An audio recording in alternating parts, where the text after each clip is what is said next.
இரவு நேரத்துல ஒரு ஆள் ஒரு பொண்ணு கிட்ட வாக்குவாதம் பண்ணிக்கிட்டு இருக்காரு. நான் உனக்கு எவ்வளவு வேணாலும் தரேன், தயவு செஞ்சு உன்னோட இந்த அழகான கால்கள்னால என் மூஞ்சில விதிக்க முடியுமா பிளீஸ். டேய் முட்டா பேல, நான் தான் போன வாரமே சொன்னல என்னால அந்த மாதிரி பண்ண முடியாது அப்படின்ட்டு. இருந்தாலும் பரவாயில்ல சிகாரு, தயவு செய்து இப்ப பண்ண மாதிரி திருப்பி பட்டுங்க, என்னை விட்டு விலகி போடா முட்டாள். இந்த மாதிரி அந்த பொண்ணை சொல்லிட்டு அவனை தள்ளி விட அவன் அந்த பொண்ணோட ட்ரெஸ்ஸ பிடிச்சி இழுத்ததுல அந்த ட்ரெஸ் கிழிஞ்சிருது. என்ன மிதிக்காததுக்கு இதுதான் உனக்கு நிலைமை அப்படின்னு அவன் சொன்னானு அந்த பொண்ணு அவனுடைய ஒரிஜினல் ஃபார்முக்கு மாறுறா. இதை பார்த்துட்டு அவன் பயந்து என்னை விட்டுருன்னு சொல்றான். நீ தானே சொன்ன உன்னை காயப்படுத்த சொல்லி, இப்ப நீ போதும் போதும் சொல்ற அளவுக்கு நான் அதை தாரேன் வாங்கிக்கடா அப்படின்னு அந்த பொண்ணு சொல்லிட்டு அவனை போட்டு மிதிச்சுக்கிட்டு இருக்கா. காலையில ஆனவன எப்பவும் போல ஒரு அமைதியான நாள் தொடங்குது. அது ஒரு லெஜெண்டரி ஒமிகாமினா நான் என்னடி பண்றது? நான் ஏன் ஏடாவுக்கு இந்த ஒமிகாமியை கூட்டு வரணும்? ஏன்னா நீங்க தான் டுக்குகாவோட வாரிசு. நீங்க பிறந்ததுல இருந்து நாகசாக்கில தான் மறைமுகமா வளர்க்கப்பட்டீங்க. அது போக அந்த சூசனாவும் உங்களோட இங்கதான் மறைமுகமா அடைக்கப்பட்டிருந்துச்சு. அது இங்க அடைக்கப்பட்டது காரணம் உங்களை பாதுகாக்கிறதுக்கு தான். செல்லாது இதெல்லாம் நான் நம்ப நீ எதிர்பார்க்கறியா? சொல்ல போனா இதான் உண்மை மாஸ்டர். நேத்து தான் நீங்க அந்த சூசனாவை கண்ட்ரோல் பண்ணீங்கல்ல, அதுவே இதுக்கு சாட்சி. உங்க பிளட் லைனால மட்டும்தான் அந்த சூசனாவை கண்ட்ரோல் பண்ண முடியும், அதுவும் ஒரு பியூர் வெர்ஜினால மட்டும்தான் முடியும். இப்ப நீ என்ன சொன்ன? ஏன் மாஸ்டர் ஏதாச்சும் பிரச்சனையா? அதாவது நான் என்ன சொல்ல வரேன்னா, நான் உனக்கு வெர்ஜின் இல்லம்மா. இல்ல நான் இதை நம்ப மாட்டேன். நீங்க ஒரு பர்ஃபெக்ட் வெர்ஜின் மாஸ்டர். நீங்க சின்ன வயசுலயே ஒரு பொண்ணோட சாபத்தால பாதிக்கப்பட்டிருக்கீங்க. ஆமா, நீ எதை பத்தி பேசிக்கிட்டு இருக்க மாஸ்டர்? நீங்க ஒரு பொண்ணை தொட்டாலோ இல்லாட்டி அந்த பொண்ணு அவங்கள தொட்டாலோ அவங்க ஸ்கின் ஃபுல்லா ஒரே அலர்ஜியால பாதிக்கப்பட்டுரும். அப்புறம் அவங்க உடம்பு மறுத்து போகலையா? நீ இந்த மாதிரிலாம் சொன்னா நான் நம்பிடுவேனா? இன்னொன்னு இருக்கு மாஸ்டர், லாஸ்டா உங்களுடைய சோல் அப்படியே சொர்க்கத்துக்கு போற மாதிரி ஃபீலா இருக்கும்ல, அப்ப இவ்வளவு பிரச்சனைக்கு இருக்கா? ஆமா மாஸ்டர், இதெல்லாம் ப்ராப்ளம் தான். ஹீரோ இப்ப வேதனையில கஷ்டப்பட்டுக்கிட்டு இருக்க மாஸ்டர். உங்களால மட்டும்தான் அந்த சூசனாவை பைலட் பண்ண முடியும். அதனால நீங்க எப்பவுமே இந்த மாதிரி ஒரு பியூர் வெரிச்சினா தான் இருக்கணும். நான் எக்கேறிக்கிட்டு போனா உனக்கு என்ன? என் உடம்ப பத்தி உனக்கு என்ன கவலை? அப்படி ஹீரோ சொன்னானே. இல்ல மாஸ்டர், உங்களுடைய உடம்பு ரொம்ப முக்கியமானது. அப்பதான் உங்களால சூசனாவை ஓட்ட முடியும். அது பேர் என்ன சொன்ன? சூசனாவா? அதெல்லாம் என்னால ஓட்ட முடியாது. எனக்கு உங்ககிட்ட அடிமையா இருக்கிற ஒரு வாழ்க்கை எனக்கு வேணும். அப்புறம் இந்த உங்களோட பொக்கிஷம். மாஸ்டர் நீங்க என்ன நினைச்சுக்கிட்டு இருக்கீங்க? நீங்க இப்பெல்லாம் பண்ணக்கூடாது. பாட்டி வந்து கிரிக்கோவை அமைதிப்படுத்துறாங்க. என்னதான் நினைச்சுக்கிட்டு இருக்காங்க அவங்க எல்லாம்? எல்லாருமே சுயநலவாதிங்க தான். என்னடா ரூல்ஸ் அது? அந்த ஒமிகாமியை ஓட்டுறதுக்கு வெர்ஜினா இருக்கணுமா? என்னால அந்த பைலட் ஆக முடியாது. நான் இன்னைக்கு என்னோட வெர்ஜினிட்டி இறங்க போறேன்டா. ஐகுஸ்கே சொல்லுங்க முதலாளி. இப்ப நம்ம பொண்ணை தேடி போறோம் அப்படி ஹீரோ சொல்ல, நீங்க அவ ரொம்ப கோவப்படுத்திட்டீங்கன்னு நினைக்கிறேன். அவன் ரொம்ப பாவம். யோசிச்சு பாருங்களேன், அவனுக்கு இப்ப வாலிப வயசு. அவனுக்கு பல்லானதெல்லாம் தோணும். இருந்தாலும் அவனால எதுவுமே பண்ண முடியாது. அவன் நைட் எவ்வளவு கஷ்டப்பட்டு இருப்பான்னு யோசிச்சு பாத்தீங்களா அப்படின்னு பாட்டி சொன்னானா. இல்லையே, நான் அந்த மாதிரிலாம் யோசிச்சு பார்த்தது இல்லையே. கிரிக்கோ சொன்னானா. என்னம்மா இப்படி அப்பாவியான பெண்ணா இருக்கே? அந்த சூசனாவை ஓட்டுறதுக்கு 2 பேர் தேவை தெரியுமா உனக்கு? அப்பதான் அதோட ஒரிஜினல் ஃபுல் பவர் வெளியில வரும். இது போக அதை ஓட்டுறது 2 பேருமே வெர்ஜினா இருக்கணும் அப்படின்னு பாட்டி சொன்னானா. இருந்தாலும் மாஸ்டர் தான் அதை தீர்மானிக்கணும் அப்படின்னு அந்த பொண்ணு சொன்னானா. நீ இங்க அவனை பத்தி கவலைப்பட்டுக்கிட்டு இருக்க, ஆனா அவன் அவனோட வெர்ஜினிட்டியை இழக்க போறேன்னு சொல்லிக்கிட்டு இருந்தேன் அப்படின்னு பாட்டி சொன்னானே. ஹீரோவை காமிக்கிறாங்க. மாஸ்டர், வரியாவதான் பெண்களை கண்டுபிடிக்கிறதுக்கான கரெக்டான இடம். இது ஒரு சொர்க்கங்க. உங்களுக்கு பிடிச்ச மாதிரி யாராச்சும் கண்டுபிடிச்சிருப்பீங்கன்னு நினைக்கிறேன். என் கனவு இன்னைக்கு நிறைவேற போகுது அப்படின்னு ஹீரோ சொல்லிட்டு அங்க இருக்கிற பொண்ணுங்களை எல்லாம் சைட் அடிச்சுக்கிட்டு இருக்கான். முதலாளி என்னத்த பாத்துக்கிட்டு இருக்கீங்க?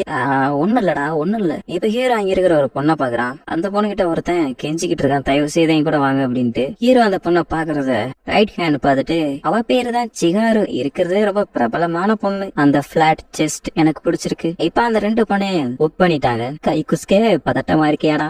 ஏன் இப்படி வித்தியாசமா பேசுறீங்க? நான் எங்கடா பேசுறேன்? ஆட்டோமேட்டிக்கா வாய் பேசுதுடா. ரொம்ப நாள் கழிச்சு என் கடவுள் இன்னைக்கு நிறைவேற போகுதுடா. இப்ப அந்த மாதிரி பேசிக்கிட்டு இருக்கும்போது அந்த 2 பொண்ணுங்களும் வந்து கதவை திறக்குறாங்க. அவங்கள பார்த்துட்டு இவங்க 2 பேரும் வாயை பிளந்து பாத்துக்கிட்டு இருக்காங்க. ஹீரோவும் அந்த பொண்ணும் பக்கத்துல உட்காந்துருக்க. அந்த பொண்ணை உங்களை மாதிரி ஒரு ஆண்மையுள்ள ஆளை நான் பார்க்கும்போது எனக்கு ரொம்ப சந்தோஷமா இருக்கு. நீங்க தான் இருக்கிறது ரொம்ப பிரபலமான பொண்ணுன்னு நான் கேள்விப்பட்டேன் அப்படின்னு ஹீரோ சொல்ல. ஆமா அப்படின்னு அந்த பொண்ணு சொல்லிட்டு ஹீரோவோட சாண்டுக்குள்ள கைய விட்டு அவன் ஒரு மாதிரி பண்ண. ஹீரோவுக்கு அந்த சாபம் ஒர்க் ஆகுது. கால்ஃபரா ஒரே அலர்ஜியா வர. இது போக அந்த பொண்ணு வேற இது உங்களுக்கு பிடிச்சிருக்கா அப்படின்னு சொல்லி கேட்க ஹீரோவை என்ன பண்றதுன்னு தெரியாம இருக்கான். கடைசியா அந்த பொண்ணு என்ன பண்ணிருக்கானா, ஹீரோவோட பர்ஸ் எடுக்கிறதுக்கு தான் அவ்வளவு பண்ணிட்டு இருக்கா. இந்த மாதிரி நடந்துகிட்டு இருக்க கிரிக்கோ கதவை திறந்து வந்து நிக்கிறா. ஆமா மாஸ்டர், என்ன பண்ணிக்கிட்டு இருக்கீங்கன்னு தெரிஞ்சுக்கலாமா? அது என்ன வந்து அதன்னு நான் சொல்றேன். நாங்க இங்க கனவை நினைவாக்குறதுக்காக வந்தோம் அப்படியே அவன் சொல்லிக்கிட்டு இருக்க. ஒரே கிக்கு தான் பறக்க விடுறா. ஆமா, நீங்க என்ன பண்ணிட்டு இருக்க? இங்க பாருங்க மாஸ்டர், உங்களுடைய உடம்பு தான் ரொம்ப முக்கியமான ஒண்ணு. எனக்கு தெரியும், நீ என் உடம்பு மேல எல்லாம் ஒண்ணு அக்கறையா இருக்கிற மாதிரி நடிக்காத. என் வெர்ஜினிட்டி போக கூடாது, அதான உங்களுக்கு முக்கியம். இந்த மாதிரி ஹீரோ பேசிக்கிட்டு இருக்க. அந்த பொண்ணு வந்த வேலையை முடிச்சுட்டு கிளம்பிடுறா. அதாவது பர்ஸ் ஆட்டையை போட்டு கிளம்ப. இந்த பக்கம் கிரிக்கோ எவ்வளவு சொல்லி பாக்குறா, நீங்க ரொம்ப முக்கியமான ஆளுங்க, இந்த மாதிரி எல்லாம் பண்ணக்கூடாது அப்படின்ட்டு. தயவு செய்து இந்த இடத்த வாங்க போயிடலாம் அப்படின்னு கூப்பிடுறா. ஏன் கனவு நினைவாகாம இங்க இருந்து நான் கிளம்புறதா இல்ல அப்படின்னு ஹீரோ பிடிவாத பண்ண. ஹலோ மிஸ்டர், நீங்க இன்னைக்கு கொஞ்சம் நேரம் இங்க இருக்கணும்னா காசை கேட்டணும் பாத்துக்குங்க. ஹீரோ அதுக்கு சரி என்ன கொடுக்குறேன் அப்படின்னு சொல்லிட்டு அவரோட பர்ஸை தேடி பாக்குறான். பர்ஸை காணும். அதுக்கடுத்துதான் தெரியுது அந்த பொண்ணு வந்தது என்னைய சந்தோஷப்படுத்த இல்ல, அந்த பொண்ணு சந்தோஷமா இருக்கிறதுக்காக பர்ஸை தூக்கிட்டு போயிட்டா அப்படின்னு சொல்லி ஹீரோ கண்டுபிடிச்சுக்கிறான். இப்ப அந்த பொண்ணு பர்ஸை தூக்கிட்டு போய்கிட்டு இருக்கும்போது போலீஸ்காரரு, நேத்து நைட் இவங்கிட்ட ஏதோ வம்பு பண்ணி அவனோட பர்ஸை எடுத்தியாமே கேள்விப்பட்டேன், அதை ஒழுங்கா கொடுத்துட்டேன்னா உனக்கு நல்லது பாத்துக்கு அப்படின்னு போலீஸ்கார் சொல்ல. ஹலோ போலீஸ்கார், அவன்கிட்ட போய் சொல்லிருக்காங்க, அவன் தான் என்னைய காயப்படுத்தினான், அது மட்டும் இல்லாம அவன் தான் என்னை அடி அடின்னு சொல்லி கேட்டுக்கிட்டு இருந்தான், அதான் நான் பண்ணேன், அதான் தப்பா? போலீஸ்கார் தயவு செய்து காசு விட்டு வாங்கி கொடுத்துருக்க போலீஸ்கார். என் பார்வா பொண்ணு, ஒழுங்கா மாதிரி என்னோட ஸ்டேஷனுக்கு வந்துரு அப்படின்னு போலீஸ்கார் சொல்ல. அந்த பொண்ணு அசால்ட்டா முடிஞ்சா புடுறா அப்படின்னு சொல்லிட்டு ஜம்ப் பண்ணி போயிடுறா. கிரிக்கோ வா, முதல்ல அவளை கண்டுபிடிக்கணும். ஆமா, யார சொல்றீங்க மாஸ்டர்? அவதான் என் பர்ஸ் ஆட்டை போட்டு போயிட்டாலே, உன்னை கண்டுபிடிச்சு என்னோட பர்ஸ் உங்ககிட்ட இருந்து நான் எடுக்காம விட மாட்டேன்டி அப்படின்னு ஹீரோ ஆக்ரோஷமா கதவை உடச்சுக்கிட்டு அவளை தேடி போய்கிட்டு இருக்கான். இந்த பக்கம் போலீஸ்கார அந்த கூட தரத்தி ஓடி வந்துகிட்டு இருக்காரு. ஓடுறத நிப்பாட்டுமா, நான் உன்னை அரெஸ்ட் பண்ணணும். இப்ப அந்த இடத்துல ஹீரோ வந்து பாக்குறான். அவன் புரோஸ்லிக்கு ஒண்ணு விட்டு தங்கச்சி மாதிரி போஸ்ட் கொடுக்க இப்ப எல்லாத்தையும் தோக்கடிச்சிட்டா. போலீஸ்கார்ட்ட இருக்கிற பர்ஸையும் ஆட்டையை போட்டுறா. இப்ப அந்த கம்ப்ளைண்ட் பண்ணவன் கிட்ட திரும்பி பார்த்துட்டு, நேத்து உனக்கு கொடுத்த அடி பத்தலையா அப்படின்னு அவனை மிரட்டினவன். அவன் கையில இருந்த கெட்ட தூக்கி போட்டுட்டு ஒரு கத்தி எடுத்துட்டு அவளோட சண்டைக்கு ரெடியா இருக்கியா. அந்த நேரம் பார்த்து நம்ம ஹீரோ மாசா என்ட்ரி கொடுத்து, நான் உன்னை கண்டுபிடிச்சிட்டேன், உன்னை ஒழுங்கா மாதிரியா என்னுடைய பர்ஸை திரும்பி கொடுத்துரு. ஆமா ஏண்டா, நீ ஏண்டா அந்த கத்திய அந்த பொண்ணு முன்னாடி நீட்டிக்கிட்டு நின்றுட்டு இருக்க? உனக்கு ஒண்ணும் தெரியாது, அவ ஒரு மான்ஸ்டர். அவளை இப்ப நான் கொண்டா கூட யாரும் கேட்க மாட்டாங்க. அவ ஒரு திருடி. நம்ம கிட்ட இருந்து காசை படுக்கிறதுக்காக அவ என்ன வேணாலும் பண்ணுவா. இவள மாதிரி ஆளுக்க இந்த பூமியில இருக்கிறதுக்கு பதிலா செத்தா அந்த உலகத்துக்கு தான் நல்லது. இந்த மாதிரி அவன் சொல்லி முடிச்சோன்னே, டேய் என்னடா சொன்ன அப்படின்னு ஹீரோ அவனை அடிக்க போக பின்னாடி இருந்து, நீ எல்லாத்தையும் சொல்லி முடிச்சிட்டியா அப்படின்னு அவ சொல்லிட்டு இப்ப அவ ஒரு மான்ஸ்டர் ஃபார்முக்கு மாறுறா. இத பார்த்துட்டு அவனும் பயந்துகிட்டு இருக்கான். நீ என்ன மான்ஸ்டர்னு சொன்னேல, என்ன காட்டுல நீங்க தான்டா ஒரு பெரிய மான்ஸ்டர்ஸ் அப்படின்னு அவன் பார்த்து சொல்ல. கிரிக்கோ இதுதான் டீமன் ஃபாக்ஸ் அப்படின்னு சொல்றான். என்னது டீமன் ஃபாக்ஸா அப்படின்னு ஹீரோ ஆச்சரியமா கேட்க, இப்ப அவனை தாக்க போக ஹீரோ ஊடாட்டுல வந்து அதை தடுத்துடுறான். நான் இங்க இருக்கிற வரைக்கும் யாரும் யாரையும் கொல்றதுக்கு நான் விட மாட்டேன், அது ஒன்னே மாதிரி டீமன் ஃபாக்ஸாவே இருந்தாலும் சரி அப்படின்னு ஹீரோ சொல்ல. ஒழுங்கா மாதிரியா என் வழியில இருந்து விலகி போலாம் அப்படின்னு அவன் ஹீரோவே தாக்கிடுறா. இப்ப ஹீரோ அவருடைய ஆயுதத்தை கீழே போட்டுட்டு சண்டைக்கு ரெடியா இருக்க.